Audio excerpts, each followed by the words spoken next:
Bom dia para todos.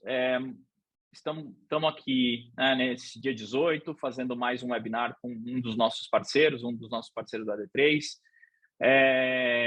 que a gente tem desenvolvido e tem tentado desenvolver o mercado com inovação. Eu venho conversando com o iPinYou desde 2019, que eu encontrei o Tom, que é um amigo já mais antigo na Alemanha, e a gente vinha conversando da possibilidade de trazer a iPinYou para o Brasil para anunciantes e marcas que querem atingir e crescer no mercado chinês. O Tom é um profissional do mercado que está há mais aí de 15 anos trabalhando com mídia programática, é um cara que entende muito de todo o ecossistema e entende muito do mercado. Pessoal, então assim, as perguntas que vocês tiverem, dúvidas, qualquer não entendimento do que ele estiver apresentando sobre a iPinYou e o mercado chinês, podem colocar no Q&A. No final a gente vai rever tudo. Se tiver em português eu vou traduzir. Se não souberem ou não entenderem o que ele está falando, pode colocar lá que eu faço esse papel de tradutor aí durante todo o evento, durante as dúvidas. E o objetivo é que todo mundo conheça um pouquinho mais da iPinYou, conheça um pouquinho mais do mercado chinês e que a gente consiga criar as oportunidades que esse mercado tem e que são muitas, tá? Eu acho que o que o Tom vai apresentar aqui vai ser bem esclarecedor e bem importante com relação a tudo que a gente tem no mercado. Hi, Tom. I have already introduced you about the guys that are joining us in this first webinar, AD3Plus with iPinYou, and I want to thank you for your time, for the opportunity to tell more about China and about programmatic media ecosystem in that market. That I believe that it's something that really different from what we have here in Brazil and other countries. And thanks a lot for that. So the stage is yours, buddy. Feel free to share your screen and to start your presentation. All right? Thank you.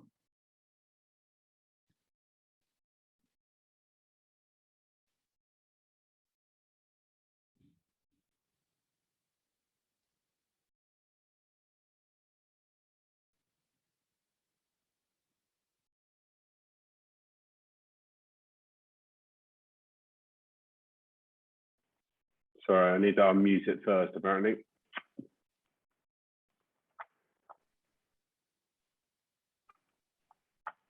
Okay, great. Thanks very much for the introduction, Bruno. As Bruno probably mentioned, my name's Tom Barlow. I work in the international arm of a rather large Chinese marketing technology called iPinYou. iPinYou itself, we're headquartered in Beijing with about 500 people. We build technology to service marketing.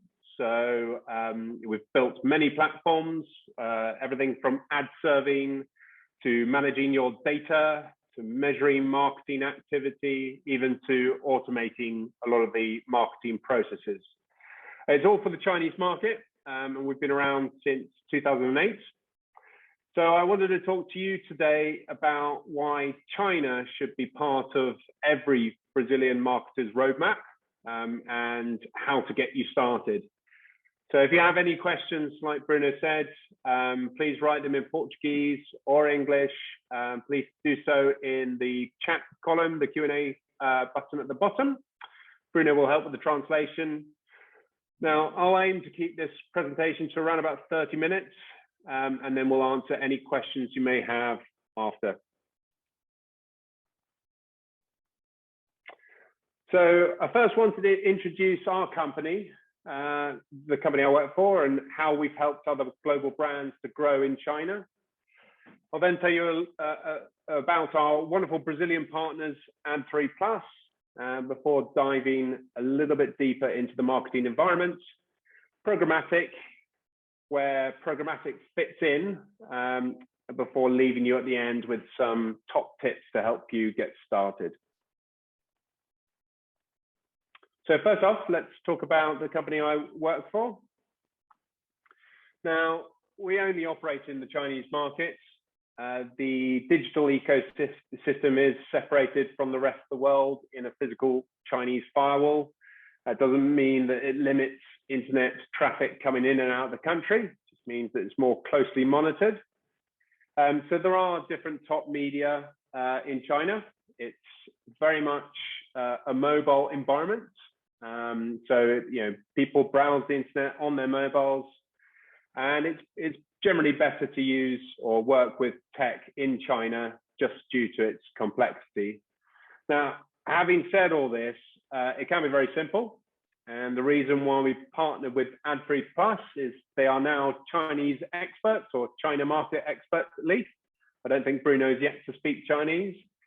They will help you, guide through a strategy and deliver in terms of executing any kind of marketing using the iPinYou tech stack. So iPinYou itself started in the very early days of programmatic. We launched our first, or China's first, real-time bidding platform back in 2012. Since then, we've morphed into much more of a data-driven company. It's very much been client-led in terms of our software innovations. We aggregate a lot of data for consumer insights, but it's also important to have actionable insights that you can then service across your marketing. The point of our tools really is pretty much to do all of your marketing for you, but it needs people in front of it. So top talent like AD3Plus will help steer your marketing to the best possible business outcomes for your brand. Here's a quick snapshot of the large corporates that iPinYou have worked with or currently do. We service basically every vertical from business to business to fast-moving consumer goods. And we've got product teams and specialists that work all the way from pre-sales engineering down to executing analysis and product and data in between. So any kind of category that your business resides in, we generally will have a product or solution that will fit. Now, our technology is the intersection between the environment and knowledge. So we integrate with around about 92% of Chinese media. And we also unify 14 different unique data sources so that we can actually have a more informed approach to your marketing. We use signals from how people interact with the internet to choose which ad spaces to place your adverts in front of. The idea is that when a brand has identified high potential users, then you don't lose them. And by having so many different angles of data, everything from e-commerce to search, you'll get a much more complete view of your customers, and you can visualize that to help you predict and upsell. So enough about iPinYou. The real reason we're here today is to discuss China in greater detail. Now, China is a big place. It is generally considered a region. So kind of think of it as South America as opposed to a country. It's very digitally fueled. It is, the online retail marketplace is equivalent to about $1.5 trillion. So it's actually bigger than the top 10 online retail markets combined, to give you a bit of a size estimate. And to give you a bit of perspective, there are a lot of shopping festivals that happen throughout the year, and where the US would turn over about $9 billion on Black Friday, which is probably the biggest shopping festival. In China, Singles Day, which happens in November, is an $80 billion one-day shopping festival. And that will happen across multiple digital marketplaces. Now, this is a map of how some of the provinces, this is not all of China, and these are the different provinces in China. And you can, if you can see this, you can see how provinces compare in terms of the business product output to small countries. So the GDPs of each country of each province are massive on their own. And don't forget that China is actually the second largest economy in the world, and it's fast approaching the US that's number one. Now, the explosion of essentially consumption markets has been brought about by four main leading conglomerates. They're referred to as the BATB. That is Baidu, which Bruno mentioned beforehand, Alibaba, Tencent, and now ByteDance. ByteDance is known for owning TikTok, and they have a Chinese equivalent, but they also own lots of other media as well. Now, China surpassed the US back here in 2008 in terms of the amount of internet users. So leading up to present day, they boast close to, or probably over now, because these are last year's figures, 1 billion what they call Chinese netizens. So these are Chinese that are connected to the internet. Now, you would have thought that that would be 100% of the country, but that is only a 73% internet penetration. You imagine that the country is 1.4 billion in population. So there's still plenty of room for growth in terms of bringing more people online, so having more consumers to be able to market towards. A lot of the Chinese went from zero internet to mobile phones. So all internet interaction has to be mobile optimized.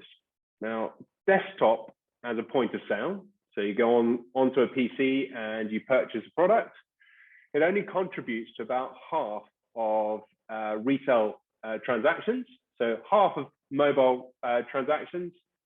And as a result, mobile is definitely the preferred way to buy. And it's definitely the preferred way to browse online. And as a result of that, apps have been developed to accommodate. So that means that in-app advertising is the major way to advertise in China. So don't be surprised if AD3Plus suggests 100% mobile only and in-app. It's not like everywhere else where apps are just casual gaming. As you can see from this slide, these apps will do a lot of different things, and these different companies, they own a lot of apps in a lot of spaces. So you can see the market dominance of these major BATB, is the Baidu, Alibaba, Tencent, and ByteDance, and the competitive battleground for consumers. But you'll be interested to see that actually where advertising dollars go quite heavily into what we call retail media. So that is in terms of the marketplaces themselves, which is quite focused on bottom of the funnel tactics. Now, retail media is a relatively new thing in the West. In China, it's been around for well over 10 years now. And tools to market your e-commerce brands inside these e-commerce platforms are vast. If you take Alibaba as one example, their marketplace, a single marketplace, which is their main domestic marketplace, it has 814 million monthly active users. So when you have that many people in a marketplace, and typical Chinese Taobao user, which is the name of the Alibaba marketplace, they'll probably go on, onto the Taobao app maybe 9 times in one day. So this is why Alibaba is picking up a large proportion of ad spend, because they are the biggest marketplace. Having said that, the problems that we're facing now are Alibaba continue to increase their profit margins. So if you imagine that in Brazil, that a lot of companies will sell on their own channels, so on their own, they'd set up e-commerce activity on their own website. Well, brands are now starting to revert to that in China, as they try and take a bigger piece of the pie as Alibaba are pushing clients away. So we've seen a recent trend ourselves in terms of assisting luxury brands with building product recommendation engines for their own websites or apps. And there's a big move for big demand players like the Chinese version of TikTok to enable brands to create stores within their own app. So other than Alibaba and a number of other different specific marketplaces, some of the big social apps, such as WeChat, they allow brands to do a very light version of their own website inside the app so that you never have to leave the app. So if you imagine that like a Facebook or a LinkedIn, when you click on a link inside there, you'll actually be taken to the website on a LinkedIn browser. Well, in WeChat, you can actually service a mini application inside the WeChat environment. And you can do that in a number of other different places, and TikTok is just one of them. So that movement is slowly transferring outside of China as social commerce starts to pick up. Social commerce is the direct link inside a social platform from social interaction, from short form videos like TikTok to an actual purchase inside a TikTok store. Now, the good news is there are many ways to interact with customers in China. Video is typically done on video apps because the way to advertise in China is mainly in-app. So you're not looking at sort of placing video on in-player formats on websites because they're mostly happening in-app. So there are definitely Netflix equivalents of big video apps, and you can do pre-roll, mid-roll. You can do different length formats as well. Now, one of the biggest platforms in China for video, which is essentially the equivalent of Netflix, is called iQIYI. They are also owned by Baidu, the search platform. Baidu are also into autonomous vehicles. So these big conglomerates are generally trying to dip their toe in a lot of different fields.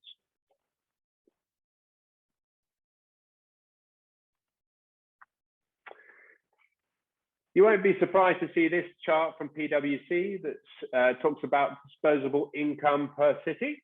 So the highest disposable incomes are actually in Shanghai and Beijing. No surprise there. But China isn't just Shanghai. I know that some of you will probably be reading the newspapers and hear about Shanghai that is in lockdown. There are rumors in Shanghai that it might be looking to come out of lockdown at the beginning of June, which is great. But China's a big old country. So China is definitely not just Shanghai. If you imagine that Shanghai has a population of 26 million, well, that's part of a 1.4 billion person economy. So it's kind of like saying that you wouldn't advertise in China or advertise in the US because New York is in lockdown. Just note that Beijing is an incredibly expensive place to live. So although there's a lot of disposable income up there, people are always looking for a deal, and they're very sensitive to price discounts. So when you're thinking about brands that wouldn't necessarily be interested in discounting their products, you might want to think outside of what we call the tier 1 cities, which are the 4 big cities, Beijing, Shanghai, Guangzhou, and Shenzhen. A lot of the growth comes from these slightly smaller cities, bearing in mind there are 98 other cities that you can choose that have more than 1 million people in population. But this chart here from Totem shows the distribution of the middle class. And you can see that actually the middle class generally don't live in Beijing, Shanghai, Shenzhen. A lot of people commute to those cities to do work, but they'll live in short radius cities just outside. There are a lot of high-speed rail networks in China, so it is very easy to commute to some of these bigger international cities very easily. On the right-hand side, you can see some of the leading categories in direct-to-consumer brands. But bear in mind that almost anything can be bought online in online marketplaces such as Alibaba or JD. Business to business is no exception to that rule. Given the high amount of monthly active users and the breadth of logistics, it basically covers the country and can deliver anything to anywhere. So if you're trying to sell machinery or accessories or spare parts, people often set up marketplace stores as well, and they sell their wares just like any other B2C brand. So let's talk a little bit about programmatic.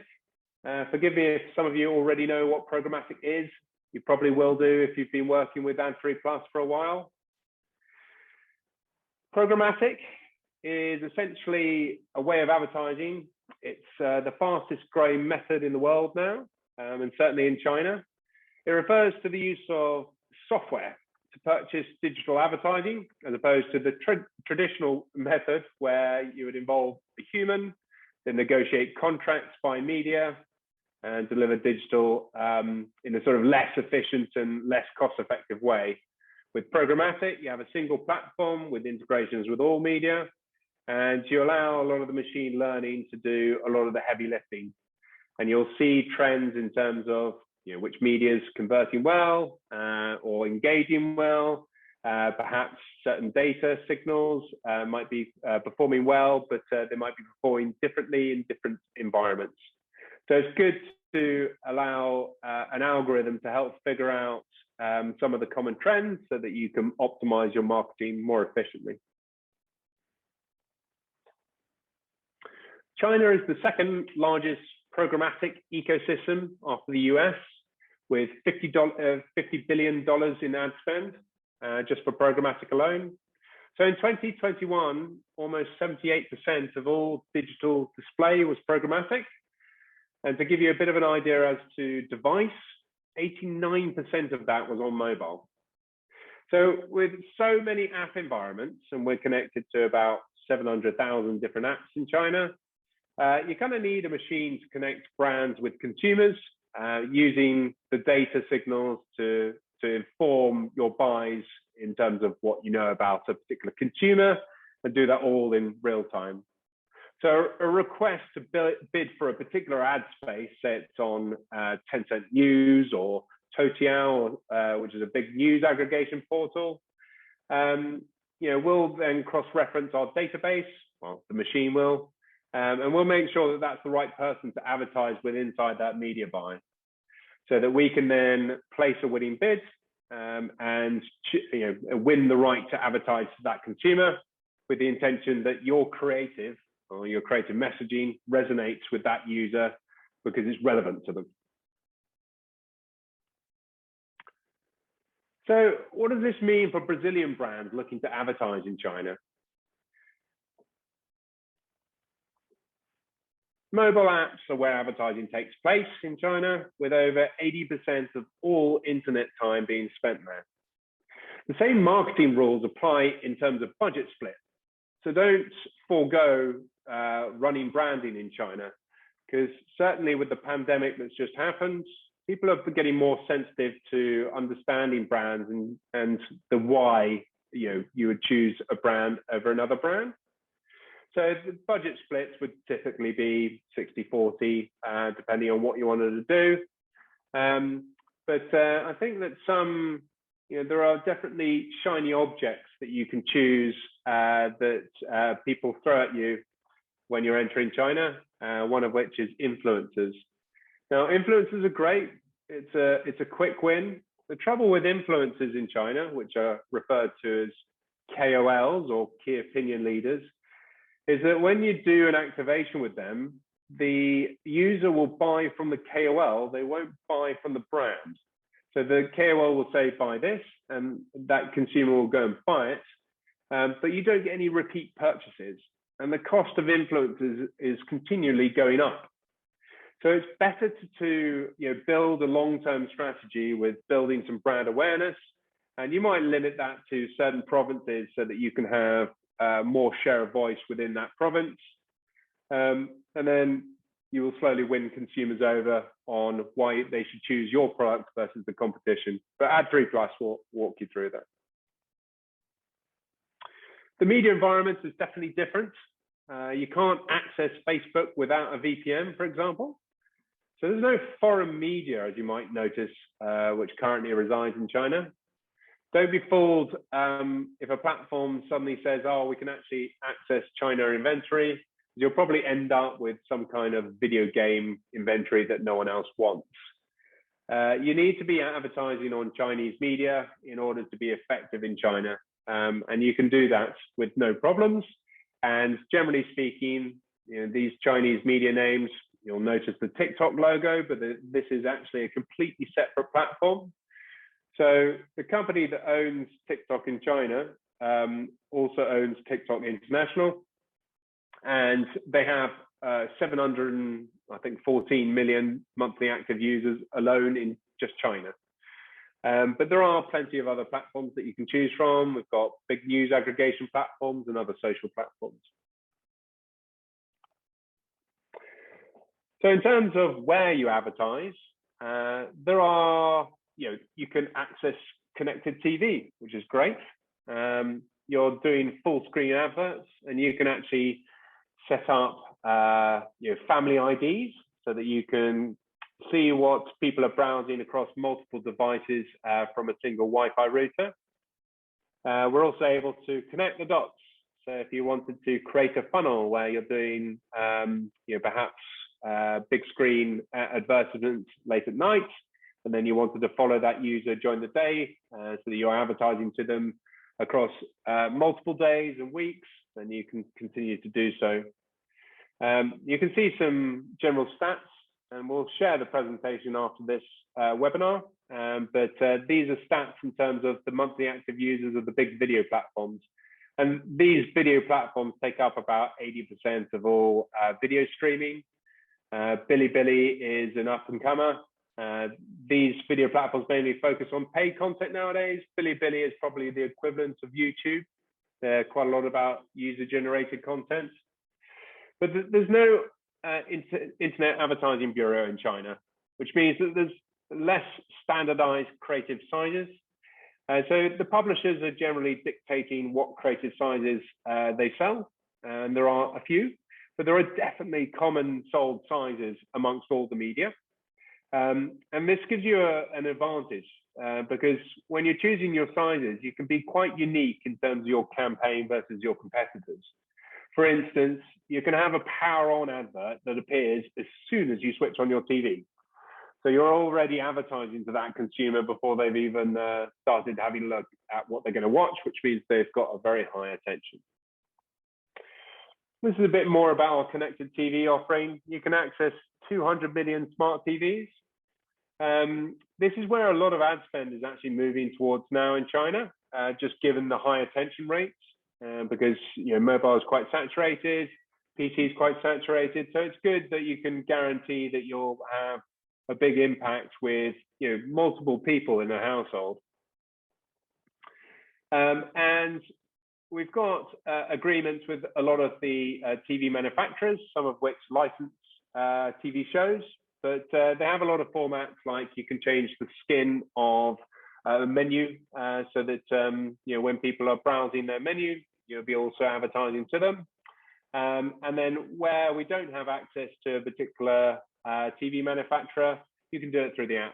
So these are the biggest sort of video apps in China, as I mentioned in the last slide. All your websites should be mobile optimized. I'm sure they are anyway, as you appreciate the growth in mobile worldwide. But users will typically click on an in-app advert and land on your mobile website, which is obviously why it's important to have a mobile optimized website. China, as a result of all this in-app advertising, doesn't suffer from cookie deprecation. So in-app advertising works off slightly different technology. It's we use device identifiers as opposed to browser. So it's a little bit more accurate. And you can use premium media to get in front of your target audience. And then you can also retarget impressions or retarget clicks across banners and other display formats in a wider range of different apps. China has a vast app ecosystem, so it's good to use a mix of premium media and scaled media. For example, this might happen in what we call a private marketplace, which we can set you up with. This means that you're doing a pre-negotiated media buy with some of the premium media. This is an example of an opening screen. So this is a 4-second advert that pops up as soon as you load an app on your phone. Whereas this is what we call more of a native in-feed. So this is scrolling through one of the biggest news portals. and you can add advertorial text to draw people into the advert. But needless to say, when you click on one of these adverts, you can take them to wherever you like. Come to the marketing with what you know. So be prepared to learn a little bit about China, just in terms of the different media names. But essentially, if you're working with YouTube globally, then there will be a Chinese equivalent. So just ask AD3Plus or us. Here's some examples of some niche media. And when we're talking niche media, we're still talking 85 million in terms of monthly active users. You know, the Spotify equivalent. This is a fitness app. Bilibili, I've talked a little bit about. It's basically the YouTube equivalent. So the only difference with running a Brazilian programmatic campaign and China programmatic is you'll need to submit your Brazilian certificate of incorporation. So China advertising law just stipulates that whenever you're running advertising, the creative needs to match the advertiser name that needs to match where you're taking them to. So if, for example, we're taking them to, I don't know, the Brazilian government, then we just need to have that license also supporting that. And you do that when you set up the advertiser on the platform, and it automatically audits all of the exchanges at the same time. I thought I'd touch this. GDPR is always a hot topic in Europe. So I thought I'd just touch a little bit on a new law that was put in place in November last year called PIPL. It stands for Personal Information Protection Law. It's basically the equivalent of GDPR. It essentially says that advertisers need consent to advertise to a particular user. Now, all our media integrations carry contracts, and because we've been integrated for 12 years now, these contracts were just amended before this came into play. So it basically carries authority to advertise, so long as we don't transit that data or those mobile advertising IDs outside of our ecosystem. It's all about the transfer of data at the end of the day. So we have now got contracts in place to be able to do this ourselves for you guys. Each of the media, it's quite hard to now go and do it, but because we've had this in place for such a long time, it's not an issue for us. Each media has the authorization from each of the end users. So programmatic advertising is essentially the data sent by the media to us with consent, and it's contractually agreed because of the agreements that we have in place. What basically happened on the 1st of November last year is all these apps just said, if you continue wanting to use our app, then you need to consent, and that was it. For Alibaba and the other e-commerce platforms, they said, we'll give you VIP access to special discounts if you sign up to this and say that you consent to advertising. So overnight, pretty much everyone consented. It wasn't really an issue.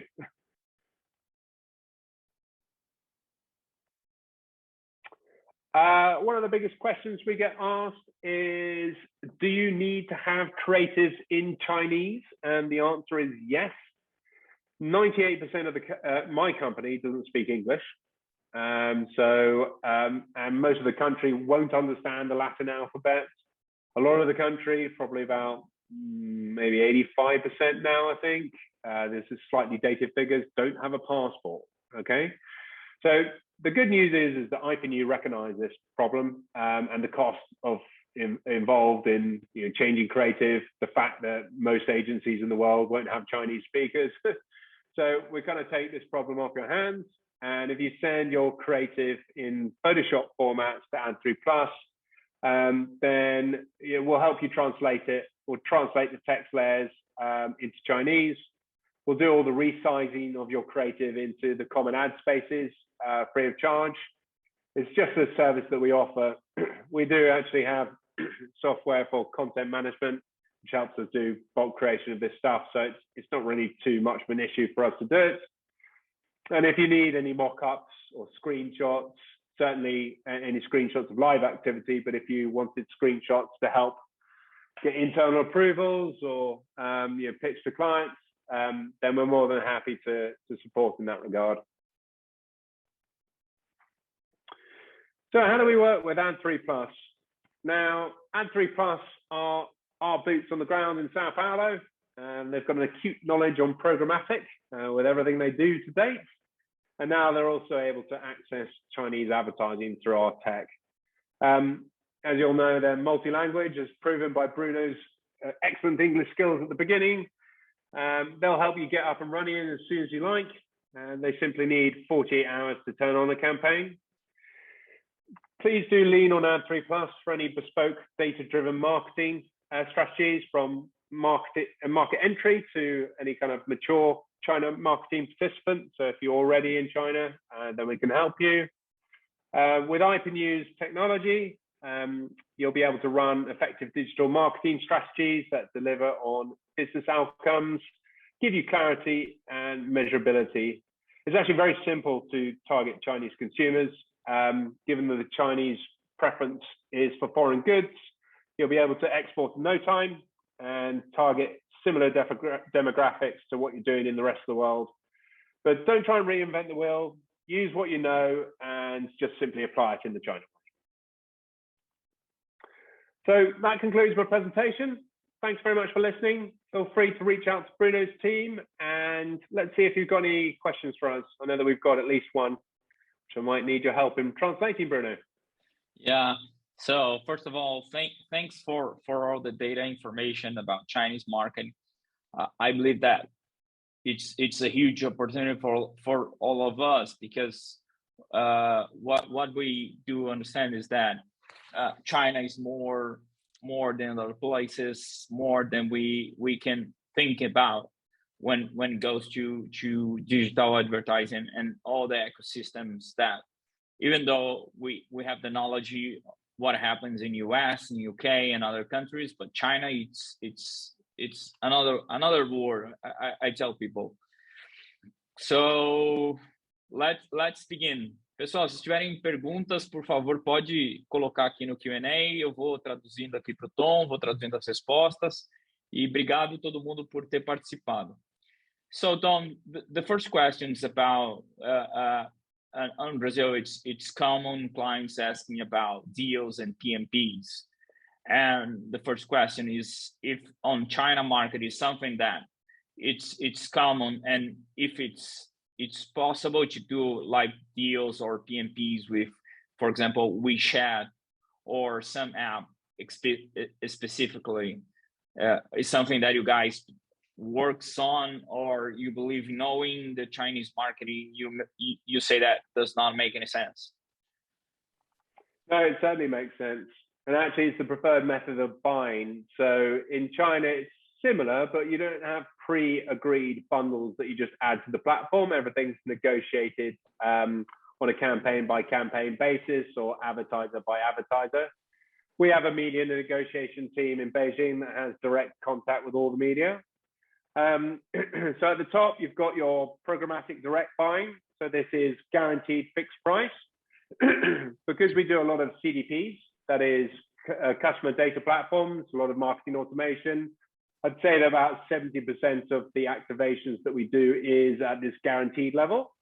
Just bear in mind that in terms of entering that level, you need to be spending $100,000 per month per publisher. So it is, quite competitive. At the bottom end of the spectrum, you've got RTB, which you have immediate access to on the platform. We've got 45 different ad exchanges. You get some pretty premium media across that in terms of long tail and across different devices. And then in between, you've got what we deem as PMP. It is preferred deal. So it's preferred inventory, fixed price, and you can select your media. The other way to look at it is that you can also, so because Chinese media have such strength in what they do, they also build their own tech. So they have, some of them have DSPs underneath them or ad serving capabilities. So we can actually work direct with those media to collect audience data from there and actually serve direct on their platform as well. Just depends on the setup. So there are quite a few different options. The only caveat I'd say is that in order to do any kind of PMP deal, you do need to have a Chinese entity. So you need a Chinese business license, which comes when you have a Chinese entity. So you just need a presence there. All right. A question that I have, for example, when we have to present the documentation for be able to make ads on Brazilian company, we have to send you the Chinese version of it, right? I cannot send, for example, the Portuguese version of the document. So all this process, you guys help all the companies in Brazil, or is something that I just have to translate to Chinese, make a legal translation to the document and send you, and that's okay? Or you have a proper way to do it? To be honest, I don't think you'll need to translate into Chinese. If it's the Brazilian government document, it'll probably say the company name, and that's all they need.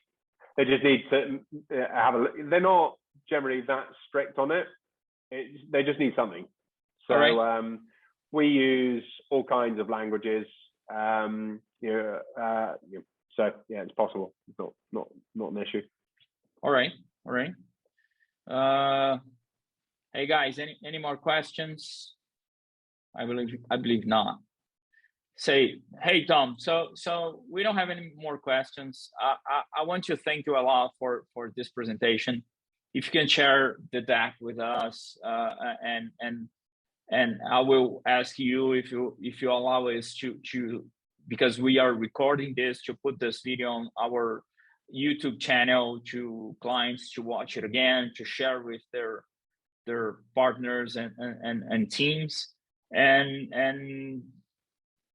everyone that wants to do business with AD3Plus, iPinYou will be here, and we appreciate a lot your knowledge and your words about China marketing and iPinYou. Thanks a lot, buddy. No problem at all. And yes, be my pleasure. Sounds great. All right. Thank you, guys. Great. Thanks everyone for joining. Have a great rest of your day. Pessoal, obrigado aí. Bom dia para todo mundo e até o nosso próximo webinar aí. Tchau, tchau. Bye, Tom. Thanks.